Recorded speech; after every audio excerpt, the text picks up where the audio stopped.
Un, dos, tres. Ya, vamos de nuevo. Toma 8. Un tranquilo pueblo se sumió en el horror al descubrir un cuerpo envuelto en plástico en las orillas del río. Un pescador local hizo un macabro hallazgo. El sheriff y su equipo iniciaron una investigación que reveló signos de violencia extrema en la víctima, una joven de, oh por Dios, 17 años llamada Laura Palmer. ¡Oh, cielo! ¿Estás hablando de Twin Peaks? No, chucha, sí. Perdón. Hoy día me equivoqué. Hoy día, Oye, vamos ¿qué a bosta, hablar weón? de Lake Mungo. De Lake Mungo, weón. Perdón. Ya, dejemos eso, así tal cual. ¿Sabes qué? Esta weá no va a resultar, así que pasemos a la conversación de Lake Mungo, cabro. Y vamos con la cortina.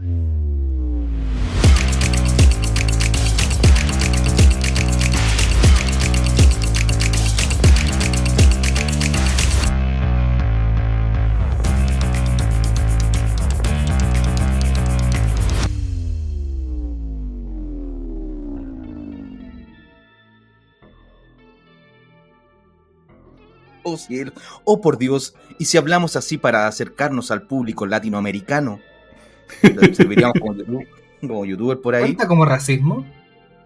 Si es Somos chileno latinos, contra no somos mexicanos. racistas. Agarrarse para el hueveo es parte de nuestra cultura. Así que no. O sea, sí, pero no nos ofendemos. Así que, Órale. órale.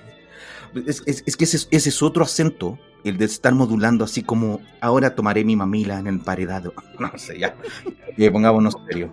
Le estamos sacando la vuelta porque vamos a hablar de una película terrorífica el día de hoy. Pero antes de todo este desorden me gustaría saludar a Pedro, que está resfriado, pero está haciendo el esfuerzo por estar acá. ¿Cómo está, señor? Muy bien, con propóleo y con tecito.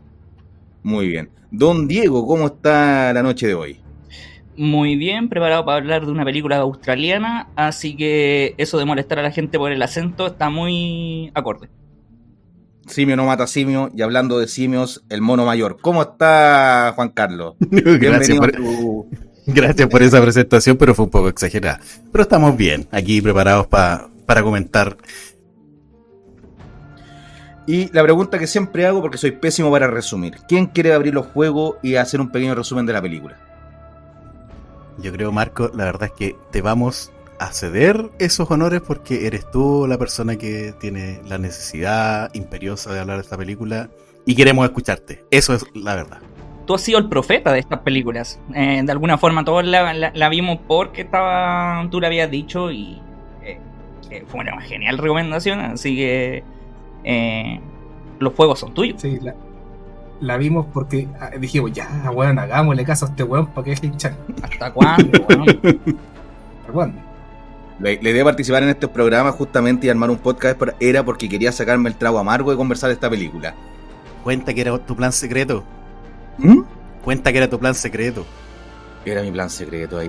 Sí, un momento a un conocido podcaster chileno, guionista, tallerista y todo, le recomendé esta película y la encontró no mala, pero no le dio el cariño que yo esperaba, y ahí el nacimiento de un villano siempre pasa por algo similar. Así que vamos a hablar hoy día de la película del 2008, Lake Mungo, una película australiana como bien mencionaban antes, y quiero hacer un mini paréntesis, que la película es mucho mejor que la recomendación o el resumen que voy a hacer de ella. Y ahí en la conversación vamos a ir hablando más. Esto trata que en el año 2005, en una ciudad, en un pueblito ahí en medio de Australia, ¿cierto? Este mega continente, esta mega isla que es ese país, una niña desaparece en un río, en un paseo, en un lago. Mira, se llama Lake Mungo, le digo río, weón. y desaparece, y ahí no saben inicialmente si había muerto o no, hasta que encuentran el cadáver. Pero esto que puede ser un drama familiar habitual pasa a tener ribetes sobrenaturales cuando empiezan a escuchar ruidos en la casa, empiezan a poner cámaras para grabar y empiezan a notar ciertas situaciones extrañas en el hogar. Caras que aparecen de algún lado, movimientos raros, todo como si la niña estuviese merodeando la casa. Y la estructura de esta película, que es esa historia, está hecha como un documental falso, como de un caso cualquiera, donde entrevistan a los padres, a los compañeros de trabajo, sí, bien digo, los compañeros de trabajo, los amigos, familiares, etcétera. y de a poco se va desgranando secretos y misterios dentro de esta historia. Ahora, ¿por qué la recomiendo yo? Porque a mí me gustó, es una película también de 1 hora 29 minutos, así que fácil de ver, está en YouTube, cosa que también es fácil de encontrar, y encuentro que es profundamente terrorífica. Al menos hay un par de imágenes y un par de escenas que, sin tener sobresaltos, a mí me aterraron la primera vez que la vi. Así que quería compartir esta película con ustedes y, no sé, por ejemplo, Diego, ¿qué te pareció a ti cuando viste esta película? ¿La conocías de antes o fue solamente con la recomendación? Primero fue por la recomendación, o sea, que fuera en el hecho de falso documental ya me atraía mucho, o sea, le hemos hecho quizá un poco el quite en el podcast hablar de películas de terror, siendo que todos sabemos que debe ser quizá uno de nuestros géneros favoritos, justamente como para no hablar siempre de lo que nos gusta tanto. Entonces fue como ya terror, falso documental, temática de fantasmas, vamos. Además es súper under, súper como pobre de alguna forma, y me encima uno tiene que verla en YouTube, entonces, pero de que está muy buena calidad también en YouTube, así que ahí es donde hay que ir a verla. Pero poco a poco la película se va convirtiendo en otra cosa. O sea, si bien cuando hablamos de terror no es de espanto, es de el horror del eco fantasmagórico de un luto. La película da mucho más como para el análisis de cómo se vive una pérdida, y no solamente desde lo psicológico, sino desde lo emocional, desde lo psicopatológico. Y siento que la película da mucho para hablar de como lo que podemos entender por el fantasma, como ese eco que no solamente es desde el pasado, sino que también es desde el futuro. Entonces, como por eso me sumo mucho a lo que tú estabas diciendo, de que es una película que cuesta como decir lo buena o la discusión que puede dar solo hablando de la historia, porque se tiene que ir desarrollando como de la misma forma que es la primera impresión, que es como que estoy viendo, es un falso documental, ok, este es el primer plot twist, este es el segundo, este es el tercero y entendí la película, ahora otra cosa. Entonces siento de que esta película es de esas que yo diría que escuchemos un poco la intro, pero que sí la fueran a ver a YouTube y después vengan a escucharnos, porque ahí ya la discusión se va a ampliar mucho más. Aunque eso nos manda la cresta al algoritmo con la escucha, así que... Pero sí, mejor ver la película sin spoiler que verla después. Nosotros queremos entregar información y más que los números, así que las personas nos escuchen y que las palabras lleguen a oídos como más preparados, me parece aún mejor que tener el número. Mientras la veía, yo estaba, cada vez me convencía más que ojalá me hubiese tocado ver esta película sin haber sabido nada y sin haber sabido que era un documental falso. Creo que en ese sentido la película está súper bien hecha. O sea, las actuaciones que tienen los actores para llegar a representar un entrevistado, la mamá, el hijo, la familia y los compañeros de trabajo, lo hacen súper bien. O sea, en eso está súper cuidada la película. Lo que yo pensaba todo el rato, si yo me enfrentara a esto sin saber nada, probablemente creería que estoy viendo un documental. ¿Está ahí? Entonces creo que nosotros en el fondo con esto le estamos arruinando un poco la experiencia a las personas que la pueden ver, que se van a enfrentar por primera vez a esta película. Pero bueno, ya que estamos en esa, fíjense en esos detalles. O sea, la película está súper bien actuada desde el punto de vista de generar esa atmósfera de un documental real. ¿Cachai? A mí me parece que esa sería la primera fortaleza. Y si yo le tuviera que poner una etiqueta, así como estas etiquetas que le colocan a los alimentos, le pondría alto espeluznante. Creo que esa es la palabra que mejor la define. No sé si te va a causar estos saltos, puede que sí, puede que no, creo que es más no, pero sí es espeluznante, sí, en algún momento se te va a erizar la piel, eso sí o sí.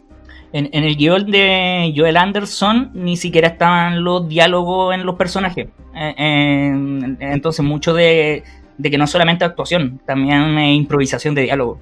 Esa cuestión le suma mucho. Por ejemplo, en los diálogos del padre a mí me parecen desgarradores, y cuando sube de que podrían estar improvisados, uff, qué calidad.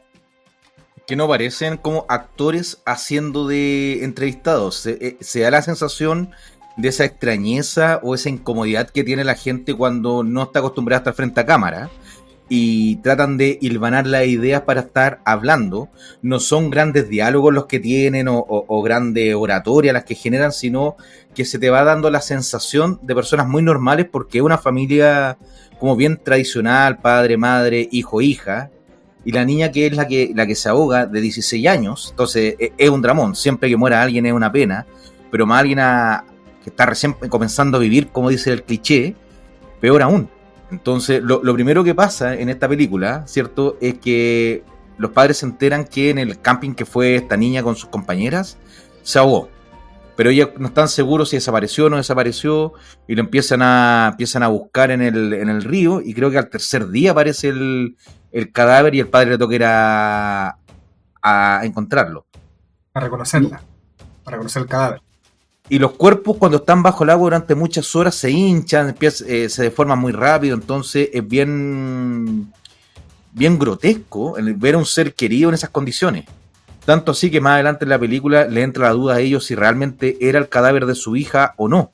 Si lo había reconocido, o en el momento de shock quiso creer que era su hija y punto.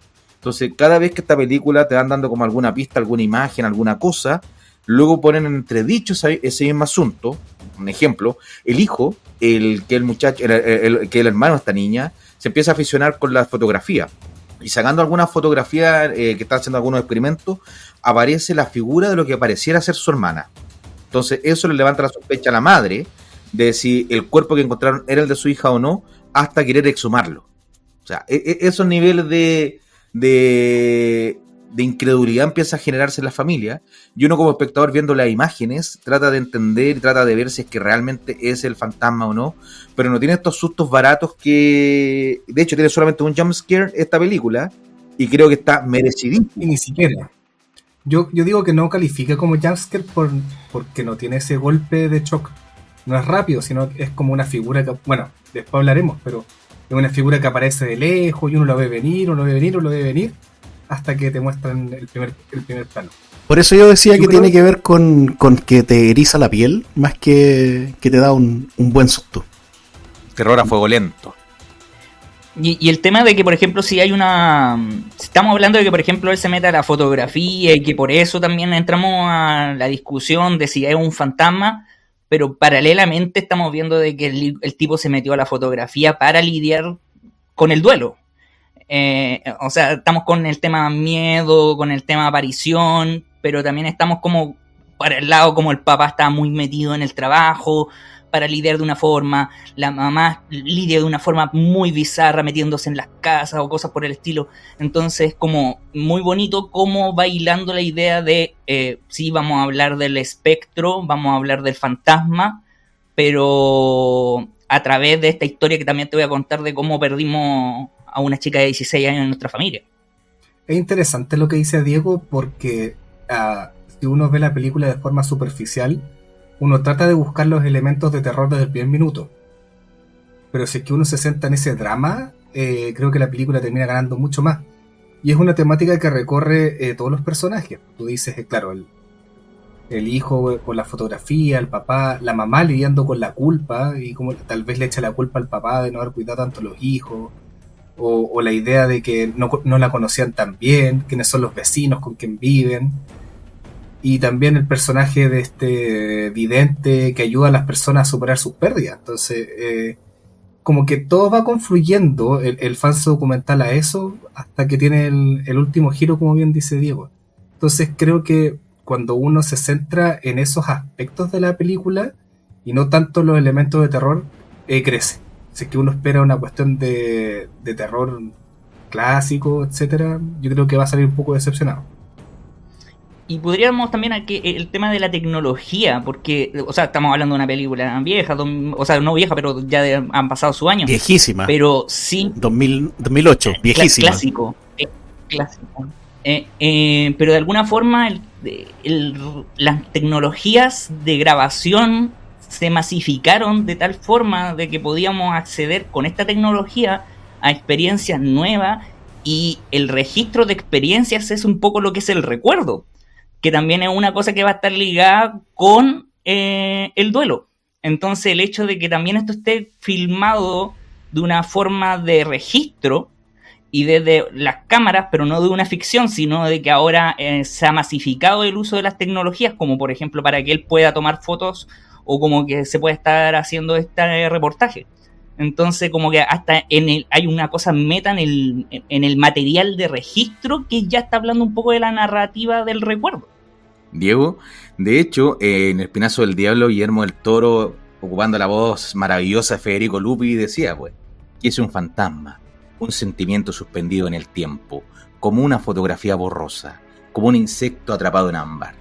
O sea, ya tienes la idea de que la fotografía, al igual que los recuerdos, se van borrando. Pues, es como la representación de un hecho y el recuerdo del mismo, pero una fotografía no te da el contexto.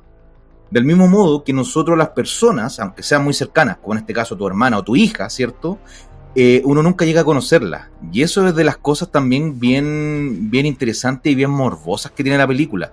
Porque esta niña, que era una niña común y corriente, conforme va pasando el tiempo en la película, vamos notando que tenía bastantes secretitos, algunos bien turbios que uno no los ve venir, ¿cierto? No sé si me gustaría comentarlo con spoiler o no, por si alguien todavía no la ha visto, pero... Mira, yo tengo una cosa que decir sin spoiler al respecto, pero eso es un lazo que la hermana con la introducción de Twin Peaks, porque a Laura Palmer, y esta chica que se llama Alicia Palmer, también tienen eso de que a su muerte empieza a generar descubrimientos de aspectos de la vida que no todos conocían. Y los que conocían un poquitito, como que hay otras cosas que no conocieron. Entonces se genera ese juego de oscuridad. O sea, yo creo que ese elemento de drama que le da harto sabor a la película, o sea, como que son los ingredientes sabrosos que van más allá de lo que uno está esperando desde un principio. O sea, la película parte diciéndote que va a ser un documental donde se van a abordar eventos extraños que sucedieron dentro de esta familia, pero la verdad es que no es lo más interesante. Creo que lo más interesante son todas estas cosas sabrosas que son las que estás diciendo tú, Pedro. Y una cosa también bien entretenida, que esta película, si bien tiene giros, ¿cierto? Y cuando terminas de verla se te forma todo el puzzle. No es de esas películas que cuando ya te sabes el giro, que tampoco es un giro a los Chamalán por si acaso, no es que todo era un sueño y despierta y no tenía pierna y está en el hospital. Lo que termina ocurriendo es que tú después vuelves a ver la película y pones el ojo ya no donde inicialmente la cámara te está apuntando, sino a los lugares que ya sabes que tienes que mirar, y da igual, más terror. Porque estás fijándose en las otras cosas que inicialmente pasabas por alto. Y eso lo hace como unas 2 o 3 veces esta película. Entonces, cuando uno la vuelve a ver, ya sabiendo algunos de estos truquitos, en vez de desaparecer la inquietud que te genera en el cuerpo, ese mal sabor que te deja, solamente acrecienta. Y también ir como hilando cómo los traumas de la familia como que repercuten en el otro. O sea, como lo de cómo está tan apático de alguna forma el esposo como para no entender o no darle importancia a cómo está viviendo el duelo de su esposa de alguna forma. Y cómo de alguna forma solitaria también lo está viviendo el hijo, y ver como un poco lo que uno ve como cuando las familias empiezan a caer poco a poco, así como por ejemplo cuando en la familia hay como un depresivo, y después como que aparece otro, y otro es como a mí me gusta la palabra, como que es como un mapa de cicatrices. Y eso es como esta película, es un mapa de cicatrices de todos los problemas, de todo lo que produjo ella, pero también ese mapa de cicatrices se escapa del plano hacia otro tiempo que no está en la película, y ese otro tiempo que no está en la película son los secretos de ella. Entonces hay como también hay un mapa de cicatrices, pero como con puntos, por decirlo así, no tan claro, y eso como que me fascina, como que el trauma existía desde antes. Hay cierta sensación de inevitabilidad, pensé que me iba a salir bien a la primera, respecto a lo que hay en el futuro, a lo que va a ocurrir, a lo que va a suceder, a ese elemento que después es el desencadenante de una tragedia que ya está anunciada, que ya parecía que no tenía otra solución, sino más bien la muerte de la niña.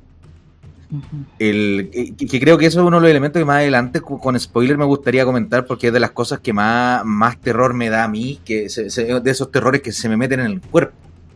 Pero acá conforme vamos viendo las entrevistas de estos personajes y que van como en tiempo, van así como en tiempo cronológico, desde la muerte de la niña, el encuentro y en el futuro, en el tiempo contemporáneo si se quiere, donde ellos 2 años en el futuro están contando lo que vivieron. Entonces como para atrás, para adelante, pero no en modo confuso, sino como con ciertas recreaciones como uno ve los documentales en televisión por cable, cosas así. Y te va mostrando cuáles son todos los procesos que van teniendo estas personas. Y hay una cosa bien entretenida, por ejemplo, o no sé si entretenida, pero que el padre, como bien mencionaban, se vuelca al trabajo. Y sus amigos y colegas de trabajo le entrevistan y le preguntan, ¿y hablaste con él después? Y dicen, no, es como... es un tema personal, es un tema delicado y no queríamos recordárselo, entonces solamente nos enfocamos en el trabajo y en el hacer. Que muchas veces nosotros como hombres no comunicamos, no hablamos tanto las cosas, entonces un modo del duelo es el hacer, el gestionar. El hijo hace lo mismo con la fotografía, pero también con la banda de música que tiene, con los amigotes que están grabando cosas, todo, y es como... Y en eso encuentro muy realista, porque inclusive en los grandes dramas, cuando hay la pérdida de un familiar, un ser querido, uno igual tiene que seguir trabajando, uno igual tiene momentos de risa, como que no todo este pozo negro de solamente pena. Entonces no se carga el melodrama en la película. La madre sería tal vez como la persona más, no sé si desbordada en la palabra, pero sí como la que se muestra más con ganas de querer creer en cosas, y lo que tal vez está como la más sola en cómo superar la pérdida. Sí, es la que guarda las mayores esperanzas de que no sea cierto de que esté muerta la hija. Como que tiene esa negación que los otros personajes no tienen. Y por eso le pide al marido en su momento, oye, ¿estáis seguros del cuerpo? ¿Por qué mejor no la exhumamos? Y así revisamos con pruebas científicas, ¿cachai? Está bien definido en ese tema los personajes. Pero lo bueno de que al ser un mockumentary, la película se centra mucho en estos como aspectos misteriosos que está sucediendo alrededor de la casa. Estas apariciones, estas fotos. Pero poco a poco, y ahí entrando un poquito más en tema, se descubre que algunas de esas evidencias no son ciertas, como que pasa a otro tema para después darte una nueva vuelta de nuevo. Entonces, entretenida ese juego que hace la película. Juan Carlos. No, lo que pasa es que lo que tú estabas diciendo de la mamá, que la mamá se niega a creer, o la que menos tiene ganas de creer que está muerta y que en el fondo tiene esa esperanza de que su hija todavía está viva, es la que de alguna forma para mí hace el juego que haga que tú sientas todo el rato durante la película que algo está pasando, que algo hay detrás, que alguien está observando, que en el fondo es la parte creepy y la parte espeluznante, la parte que te genera esa sensación de película de terror, que está ahí, porque que genera la atmósfera, porque si no existiera ese elemento, no sería un documental más donde estamos tratando algo que es mucho más real, algo de la vida cotidiana, ¿está ahí? Oye, y de hecho, es un clásico en el cine de terror donde la mujer, muchas veces la madre, es la que ve los fenómenos y el padre no los ve. Es como casi, hoy después tiene que hacer el viaje de negocio, todo, para que ella se quede mujer frágil frente a los terrores. Y acá pasa un poco eso, pero el esposo igual como que, a pesar de ser muy descreído en todo, quiere creer. Y no lo hacen como el gran escéptico, sino como una persona bien anodina, común y corriente, sin tener como grandes puntos de histrionismo, y lo que le da, en vez de hacer una película plana, hace que le dé este barniz de realidad. O sea, yo veo esta película y me recuerda mucho a lo que pasa en Hereditary, y que me encanta que hayamos consensuado que no lo vamos a pronunciar bien esa palabra, sino Hereditary, el nombre de la película, en donde la madre también vive un fenómeno paranormal y el padre y quiere mostrárselo a la familia no cree. Entonces tenemos todo ese tipo de cosas, y a nosotros como espectadores, mientras nos van mostrando las imágenes de la fotografía, los videos, las grabaciones, porque el hijo empieza a poner cámara en la casa para ver si pilla alguna cosa, nosotros todo el momento queremos creer, estamos viendo que en la película, estamos predispuestos a la fantasía, pero como está todos los pies tan puestos en la tierra, en la puesta en escena de esta película, que un elemento de una sombra, un movimiento, un reflejo, pasa a ser como una gran evidencia de un algo extraño. ¿Les parece que ya llevamos casi 25 minutos. Vayamos con spoiler. Póngale, maestro, Sí. póngale. Yo solo quería mencionar de que esta película entonces es como la agente Mulder. Quiero creer. I want to believe, sí, totalmente. Sí. Mira, de hecho, Bueno, super- perdón, es súper importante que al entrar a esta película tú te pongas en ese mood, si no, no va a funcionar. A mí se me hizo súper fácil eso. Entiendo que hay gente que lo puede echar para atrás, pero cada vez que uno ve una película, la suspensión de la realidad tiene que estar. O sea, porque si no tendríamos que estar viendo solamente como dramas naturalistas en tiempo real. No. Pero acá yo creo que está muy bien conseguido eso, porque también desde los rasgos físicos de las personas no son los ultramodelos que estamos acostumbrados de la familia piloto de una película gringa, sino que son gente con rasgos más comunes. Y común igual feo, no necesariamente en este caso, pero sí no parecen mega estrellas. Sí, pero si esto tuviera un remake gringo, sería con gente linda. No sería con gente común y corriente, porque los gringos todo lo hacen con el estándar de belleza internacional. A mí lo que me fue con un poco del mood, pero fue salirme del mood de esperarme con un proyecto de la Bruja de Blair o brillarme con un Rec, con una abducción de la familia McPherson, que me encanta. Yo creo que ese fue como salirme del mood. Como que yo, cuando me la habían recomendado, yo pensé que me iba a topar con algo así. Después, cuando me di cuenta que estaba más cercano a un terror psicológico como Hereditary, yo sí creo que estas dos películas pueden dialogar. Ese fue el cambio de mood. Así que también dispuesto a enfrentarse igual a algo que te va a hacer cranearte un poquito, pero 1 hora 20 en YouTube. Mira, ¿por qué no hemos querido mencionar mucho los spoilers? Y ahora sí vamos a spoiler, así que pónganle pausa a las personas que estén escuchando. Si no quieren comerse, vamos a ir en escalada de spoiler. El primer gran giro que tiene la película es cuando se descubre que una de las fotografías, que es la más impactante, donde aparece la hija en el patio, porque supuestamente el hermano estaba haciendo un experimento de cada 3 meses, por lo que recuerdo, cada cierto tiempo saca la misma fotografía en el mismo lugar para hacer mostrar los cambios del entorno o la permanencia en el entorno. Aparece la hermana. Y luego se descubre que él había hecho esa fotografía, que su propio hermano había hecho ese montaje, un poco para tratar de apoyar a su madre con el tema de que pudieran exhumar el cuerpo de su hermana. Entonces eso ya como que te habla de cuántas cosas uno hace para querer tratar de que las otras personas te tomen en serio, te tomen en cuenta ante el extraordinario. Y lo mismo, ante la misma negación del querer aceptar la muerte. O sea, en el proceso del duelo de un ser querido, muchas veces hay gente que no desea asumir realmente que esa persona no está. Y si tienen la posibilidad de que tal vez se escondió, que hay algo, porque inicialmente ni siquiera creían que necesariamente fuera un tema fantasma, sino de que tal vez la hija por algún motivo no podía regresar a la casa, no quería entrar. Claro. No, lo que pasa es que ese primer giro es bueno en el sentido de que uno piensa que el documental se está dirigiendo a una historia de fantasmas derechamente. Y al hacer ese quiebre tú decís, ok, esto tiene que ver con el drama familiar y de cómo el hijo está lidiando con la muerte de la hermana y cómo la madre ha lidiado con la muerte de la hermana y así sucesivamente. Entonces ahí empieza como esta nueva etapa con el personaje del mentalista y cómo empieza a superar la pérdida, etcétera, etcétera.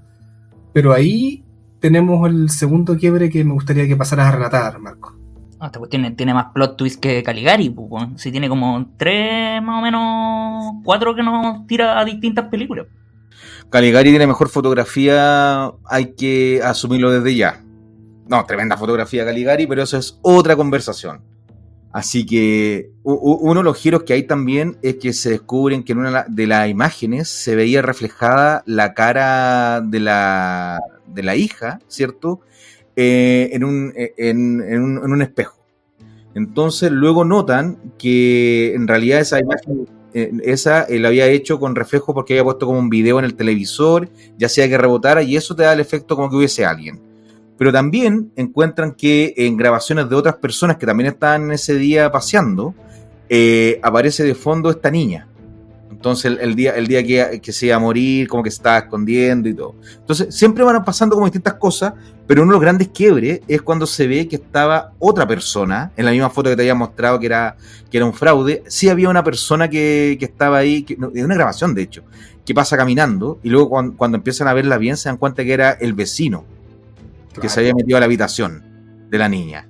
Y ahí es como, ya, una cosa uno puede creer que el hermano esté haciendo este cambio justamente para apoyar a la familia y a la madre para que exhumaran el cadáver, pero ¿qué crees que está haciendo el vecino metiéndose a la habitación de la niña fallecida? ¡Santos cielos! ¡Oh, por Dios! ¡Es un ser humano! Entonces, cuando encuentran, se mete a la habitación la madre y encuentran que tenía como una especie de escondite, donde tenía como su diario de video esta niña, y había una cinta VHS. Y cada vez que aparece un VHS en una película, significa que hay información. Entonces empiezan a revisar y esta niña participaba en fiestas sexuales o en encuentros sexuales con sus vecinos, con la pareja, ambos dos, hombre y mujer. Y hacían cosas que no debieran estar haciendo con una niñita de 16 años. De hecho, esos vecinos como que se escapan de Australia. Hacían cochinadas. Exacto. Entonces ya viene el impacto de los padres de...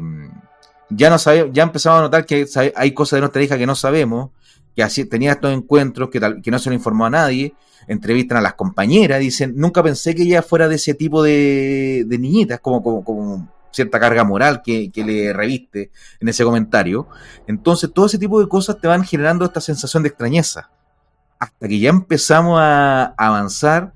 Está el tema de este antiguo que es como una especie de Pablito Aguilera o un recurrente en la radio, que es un psíquico que va recorriendo el país y pero es como súper aterrizado, no es como el sultán con el turbante y vestido, no, un tipo bien relajado, bien caballeroso, que hace como esta especie de hipnosis y todo, y que empieza a contactar con la madre. Y la madre empieza, porque quiere averiguar qué está pasando, entonces los visita, muy en la línea de Poltergeist, pero sin toda la parafernalia. Un caballero así como muy nada. Es como un Jodorowsky, pero menos chanta. Absolutamente. Sí, lo siento yo. Sí. Pero ¿qué tan menos chanta? Porque si hablaste de Jodorowsky como chanta, tenéis como 700 niveles bajo eso. Sí, 699 niveles buenos. Sí, creo que no leía el tarot. Empecemos por ahí. Ni hacía la anomancia, tampoco. No, tampoco, claro. Pero me No, pero es gusta verdad, eso de un que- personaje súper piola. Pero, claro, pero también un personaje que después o incluso en ese mismo momento va a ser alguien que nos va a estar entregando información desde un lado que no sabemos de dónde lo podríamos conseguir si no fuera a través de ese personaje. Entonces, como... Y además una de las cosas que me está gustando antes de entrar a los otros plot twists, que esto de cuando una persona muere y uno se podría imaginar el fantasma de esa persona, lo que uno ve es solamente el espejo del recuerdo que uno tiene sobre esa persona. ¿Y qué pasa cuando tú a esa persona no la conoces porque esa persona tiene secretos? ¿Cuál es la identidad del fantasma? ¿Cachai? Entonces, como que en ese pequeño segmento, con el simple hecho como de cuando se habla esa gran frase de ella tiene secretos, y que todos empiezan como ¿quién era ella? También, ¿cómo sería la configuración del fantasma de ella y cómo sería a través de los ojos de cada uno de ellos? ¿Son distintos fantasmas? Entonces como que cada uno de los plot twists te da un segmento de discusión. Ese es el punto. O sea, el primero, cuando te falla que las grabaciones son falsas porque las inventó el hermano, ahí te ponen la misma discusión de si lo que estáis viendo puede ser verdadero o no, la información es manipulable o no, y por qué lo haces. O sea, cuando algo lo manipulas tiene algo también atrás. Me llama mucho la atención que cada plot twist te da un nuevo debate. Es que las personas somos complejas y tridimensionales, entonces no tenemos solo una faceta, y a pesar de tratar de ser lo más auténtico posible, uno va tomando ciertas personalidades dependiendo del entorno donde se desarrolle. En tu rol de padre, o en tu rol de hermano, o en tu rol de hijo, o de compañero de colegio, somos distintos, la esencia es la misma, pero hay matices, y esta niña sí, por lo que vemos, era muy buena para guardar secretos. Oye, muchachos, una cosa que a mí me llama la atención de cómo lo estamos abordando y que lo hemos llamado plot twist cada vez que tenemos alguna revelación de este tipo, y la verdad es que el término plot twist me parece un poco exagerado. No sé si estarán de acuerdo Esa es tu conmigo. opinión. porque en el fondo siento que no cambia lo que está sucediendo, no cambia lo que está pasando en la película, sino que solamente nos va haciendo avanzar en el relato. ¿Cachai? O sea, no tiene un giro, no es que se reinicie todo de nuevo lo que está sucediendo y partimos de otra cosa y esa gran revelación nos redefine todo para atrás. Siento que, insisto, puede ser solamente mi opinión, creo que el término plot twist lo siento un poquito exagerado. Pero son quiebres. ¿Por qué? Porque en el fondo le podemos estar entregando una información a alguien que no ha visto la película y que va a decir, oye, esta película está llena de plot twist y sabemos lo que implica un plot twist, así como que te va a explotar el cerebro poco menos cada vez que llegan a esas situaciones. Y creo que en el fondo son quiebres finalmente que permiten que la película vaya avanzando y claro, te dan una sensación de que, ¿qué pasó aquí? Pero la película sigue avanzando. ¿Está Son puntos sigue avanzando de giro. Son puntos de giro. No, pero sí, pues, está bien, son revelaciones. Sí, yo creo que sí. Yo creo que son hitos porque uno los puede mencionar. Oye, esta es la parte cuando se descubre que el hermano, el que se disfrazaba de la hermana y truquea la foto. Este es el momento en que se descubre el video, ¿cachai? Este es el momento en que descubren el celular. Pero la historia sigue avanzando en su ritmo. Así lo siento yo. Sí. Me parece, concuerdo con el punto de vista. Uno de las revelaciones también que se descubre es que este psíquico que estaba hablando con la madre también años atrás había atendido a esta niña. Y tenía la cinta grabada también. O sea, pero meses antes de su muerte. Exacto, antes de la muerte, sí. No, porque si no, sí que sería un psíquico oficial que completamente... No, ese sería de verdad, pues. Sí. Entonces, pero él no quiso decir a la familia porque decía, yo tengo la confidencialidad, el gusto de elegir palabras difíciles, Marco Antonio, para con sus clientes. Entonces, dice, bueno, esto no entorpece nada, entonces por eso no lo conté. Pero para la familia es una ofensa de cómo alguien que lo tuvo en mi casa, lo estuvimos comiendo acá, estuvimos compartiendo las cosas, no nos dice algo tan relevante. Entonces, como que ¿Se lo estuvieron comiendo? No. Esa es otra película. No, comen junto con él en la mesa, una cenita ahí. No es película de canibalismo, Pedro. Canguro en escabeche, algo tradicional, un consomé de koala, esas cositas ahí. Pero justamente vemos que ella cuando iba donde este psíquico le decía como que tenía una sensación extraña, como de algo que le iba a pasar algo malo. Como que estaba con esa sensación. Y cuando encuentran dentro de todos estos videos, justamente aparece uno donde ella la ven con el celular en el lago. Marco usa una frase súper importante que dice, o ya pasó. O ya pasó. Sí. Que justamente da esta sensación de fatalidad de algo que tú no puedes... de un destino ya escrito. Pero en ese momento como que uno no se da cuenta de buena primera de la relevancia que tiene eso, hasta justamente que aquí viene como una de las grandes revelaciones, que es el tema, la escena del celular. ¿Quién la quiere describir de mejor manera que yo? Pero es que antes de eso tenemos que decir que ¿dónde encuentran ese celular? Porque le da el título de la película. Lake Mungo es, citando a Cementerio Palpito 2, es o un hoyo pelado o una laguna sin agua, donde fueron como un fin de semana los chicos a pasarla bien, y en uno de esos videos ven a Alicia Palmer como que enterrando algo en la arena y muy asustada. Entonces la familia decide ir ahí a ese hoyo pelado o laguna seca a buscar qué es lo que había enterrado. De ahí descubre una bolsa Ziploc que no tenía sanguchitos, sino que tenía su celular antiguo del año... No, tampoco.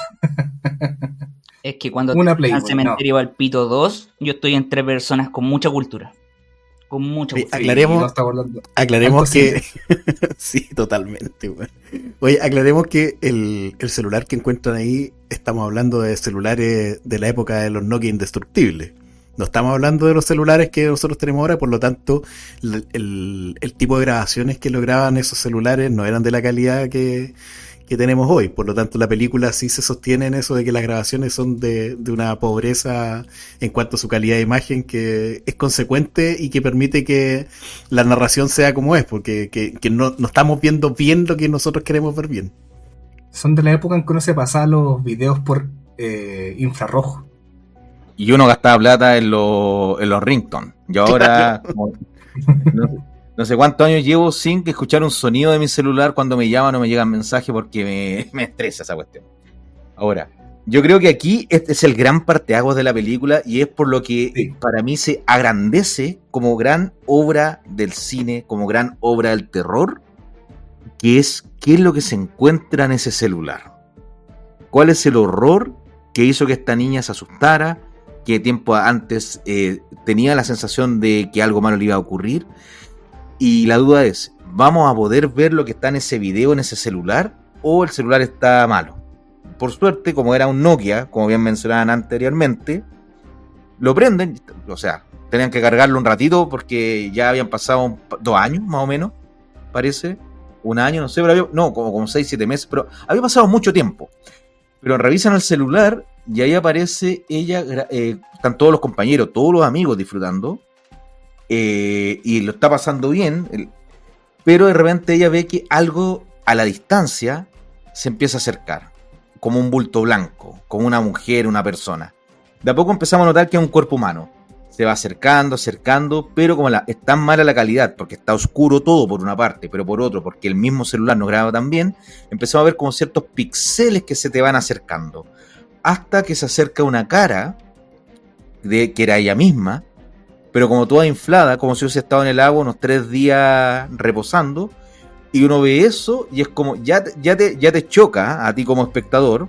Creo que está muy en la línea del susto del primer extraterrestre en la película de Shyamalan, en Señales, el extraterrestre brasileño. ¿Verdad? Totalmente. Y cuando tú lo ves caminando lento, por eso acá está la discusión si era un jumpscare o no, viene lento, ves la cara y como que se mueve y se te acerca así como si fuese a atacar, y un ruido. Y ahí uno queda pegado en el techo sin poder dormir, sin poder hacer nada, buscando memes de gatitos. Es un espanto que está construido por la tensión del celular y de la calidad. Y tú lo veís venir segundos, tú dices, oye, pero va caminando, ¿y qué es esto? ¿Y qué es esto? Y veis la cara y hay un shock de no entender lo que está pasando hasta que te das cuenta que en verdad es ella del futuro a la que se ve. Y como que, ¿qué hacemos después de eso? Antes de avanzar, quiero quedarme pegado en este tema. Diego o Juanca, cuando ustedes vieron esa imagen, ¿qué pensaron, qué sintieron, qué entendieron?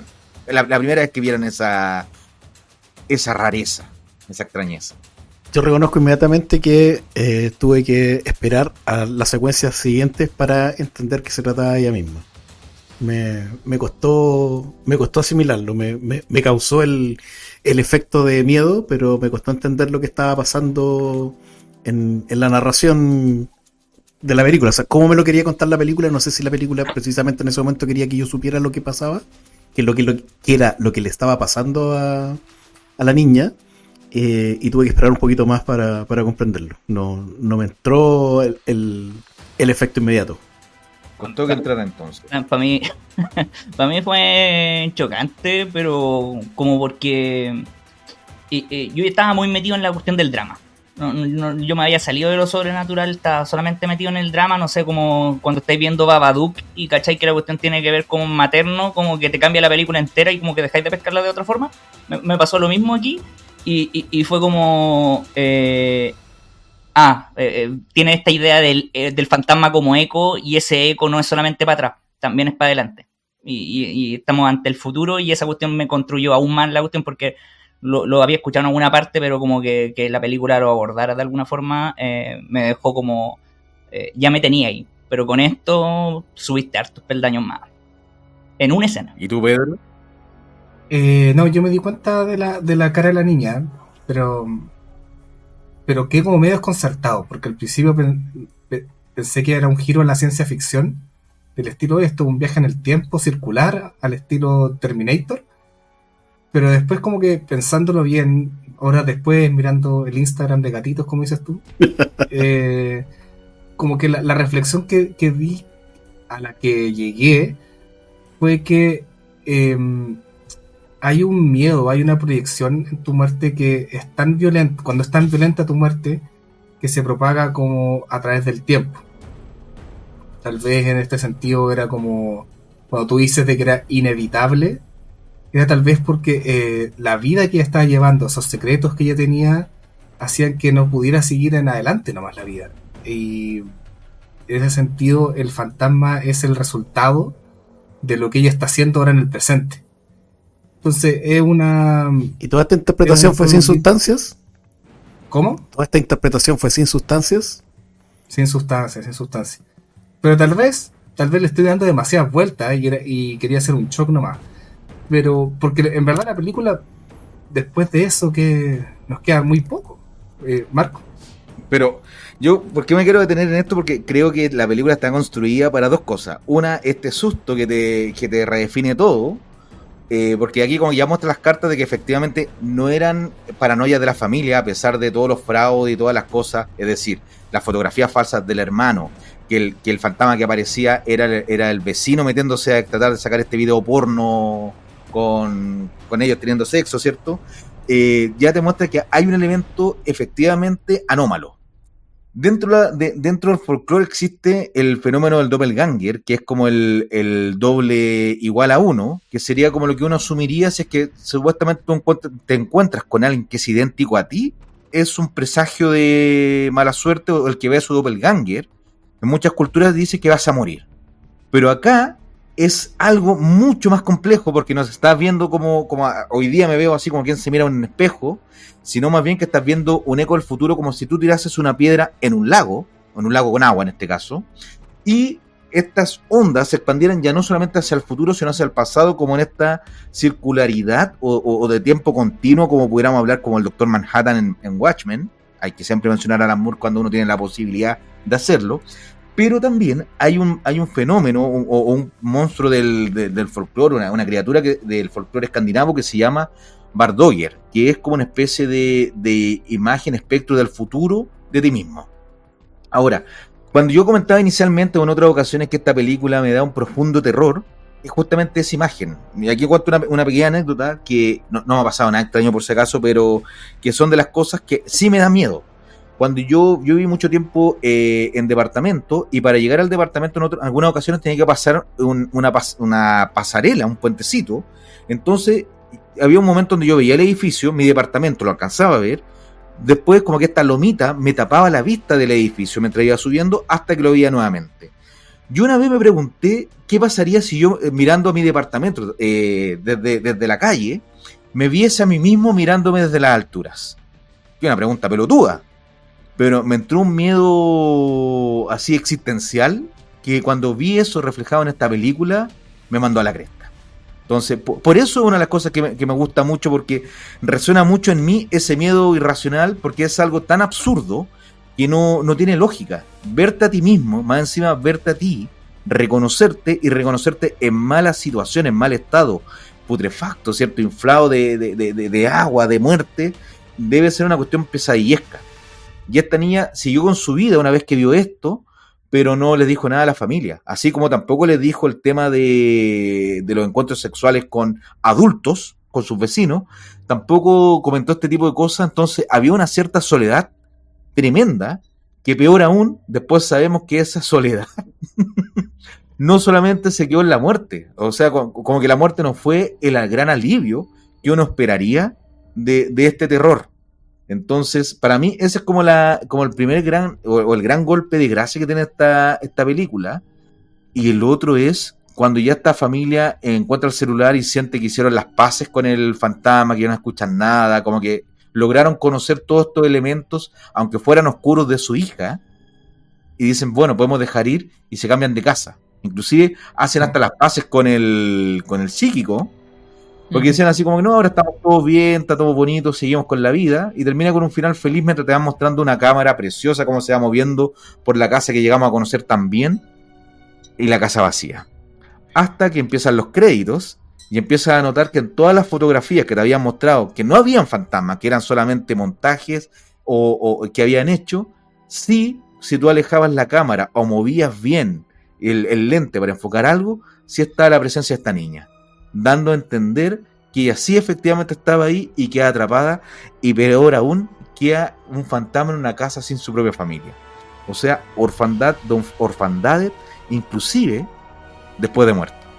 Y esa cuestión a mí me da una pena profunda, como si... porque encuentro pesadillesco.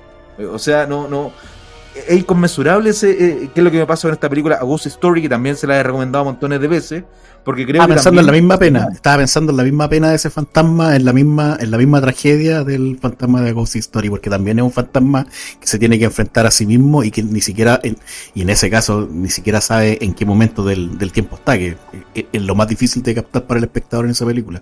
Creo que hiciste la tremenda relación ahí, un puente con A Ghost Story, que hay que verla. Yo me quedé con una duda. Marco, ¿tú nunca jugaste o te metiste a esa página de internet llamada estasmuerto.com? Cuando estaba vivo, sí.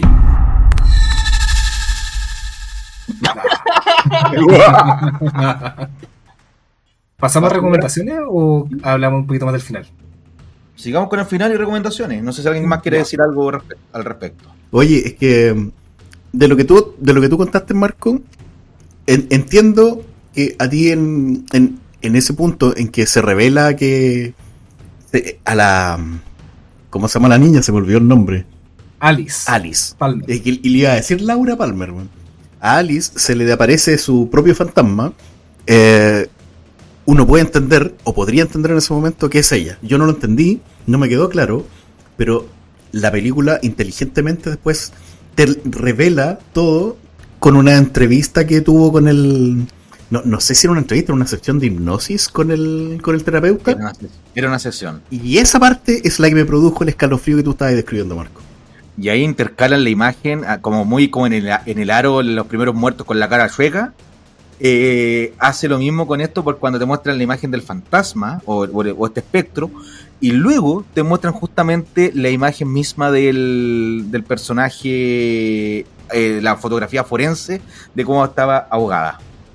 Es que por eso que el escalofrío que refiere Juanca, que también es el que decía Marco, que genial que se dé en dos escenas distintas, porque el escalofrío no viene de la imagen del muerto, da de darse cuenta que es ella. O sea, que el escalofrío venga no de lo que estáis viendo, sino de lo que entendiste, fascinante. Oye, y aparte de todo esto, ¿hay alguna recomendación que harían ustedes de una película similar o algún estilo parecido? Pedro. Yo tengo una recomendación que también es australiana y que me gusta porque tiene este aspecto como medio circular, o en este caso triangular. La película se llama Triangle y es una película de terror y que tiene todos estos elementos de repetición, del mito de Sísifo, de la culpa y de las cosas que se repiten. Así que no se la pierda, Triangle. Oye, esa yo la vi muy cercana a una película española que se llama, de Nacho Oribe Galondo, Los Cronocrímenes. Es muy similar, pero la otra en este barco, y Los Cronocrímenes es en tierra, una película de viaje en el tiempo hecha con el vuelto el pan. Maravilloso. Pero no es mi recomendación. ¿Cuál es tu recomendación, Marco? Muy buena pregunta, amigo Pedro. No venía preparado, pero hay una película que luego se convirtió en serie que debe tener uno de los mejores trailers, que diría que el trailer hoy día es un arte perdido, pero no porque no se hagan, sino porque hoy día te cuentan todo en la película, que se llama Catfish, que trata una historia de un tipo que está chateando hace mucho tiempo con una niña que no conoce en persona, sino solo por internet, y están pololeando. Y él quiere recorrer todo Estados Unidos para ir a conocer a esta chica, que es muy guapa, muy simpática y todo. El tráiler te lo va mostrando de que empiezan a haber elementos anómalos, que yo creo que ya ni siquiera es spoiler, porque en la práctica la niña no era la persona que decía ser. Porque digo que ya no es spoiler porque... Sí, casi eso. Pero es una señora que tenía una vida como de mierda y todo. Entonces como que agarraba fotos de otras personas para vivir una fantasía. Hay una serie de televisión que ahora es como que hace esto mismo, como de mostrar encuentros por internet y ver si la persona realmente es quien dice ser o no. Pero esa película, las primeras 3/4 partes es un thriller casi, o una película, mejor dicho, de suspenso, que a Hitchcock le hubiese encantado.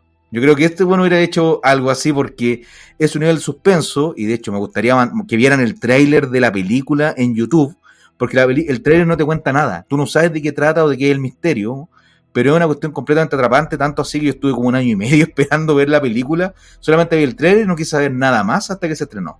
Pero esa recomendaría porque también tiene como esta sensación, y es una película, sí, es real. Lo que iba a ser un... Catfish, entonces. Catfish, exacto. Catfish. Diego, ¿tú tienes una recomendación?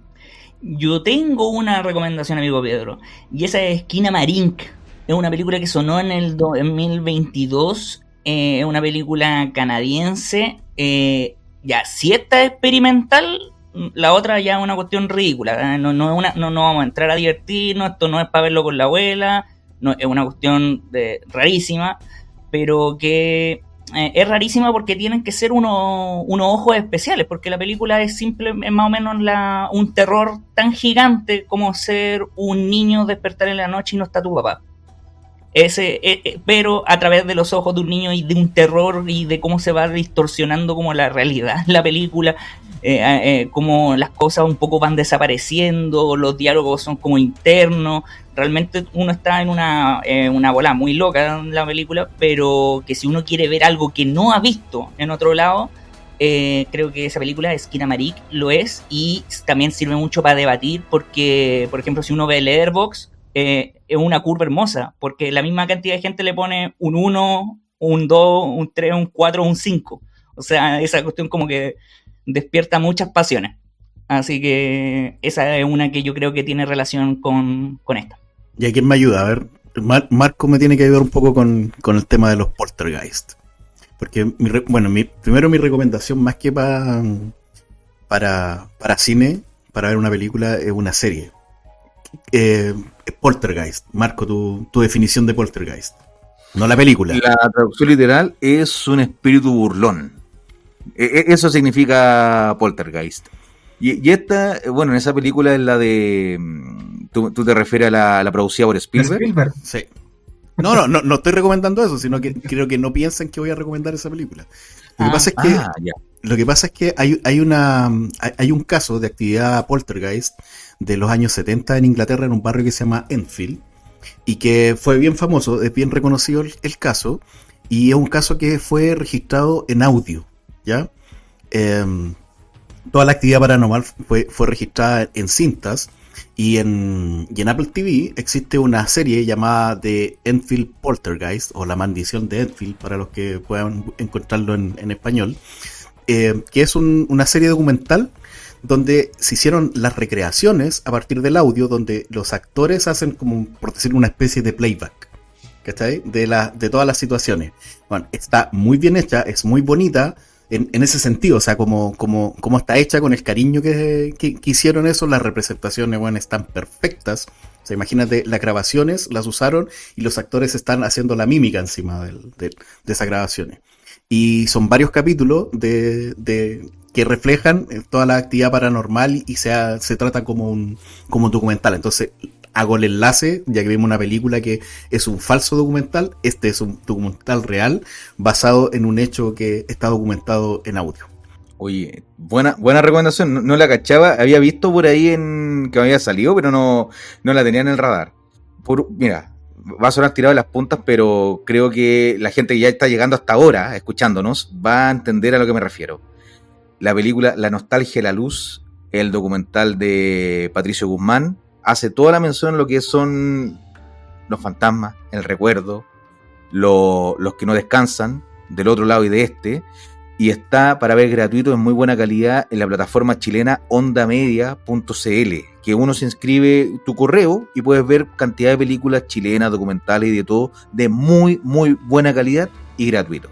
Así que esa sería otra recomendación, que si tienen ojos para las películas, yo creo que van a encontrar más de un elemento que tristemente la enlaza. Eso sería, pues, algo más que aportar, o ya todo ha quedado en silencio. Buenísimo, no, cerremos ya.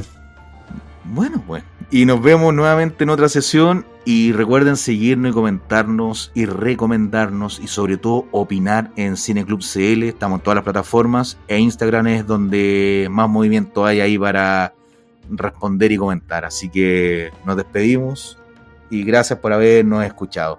Muy buenos días, tarde o noche, mientras nos estén escuchando. Oye, escuchen bien este audio, porque a lo mejor van a escuchar alguna psicofonía. Adiós. Adiós. Adiós.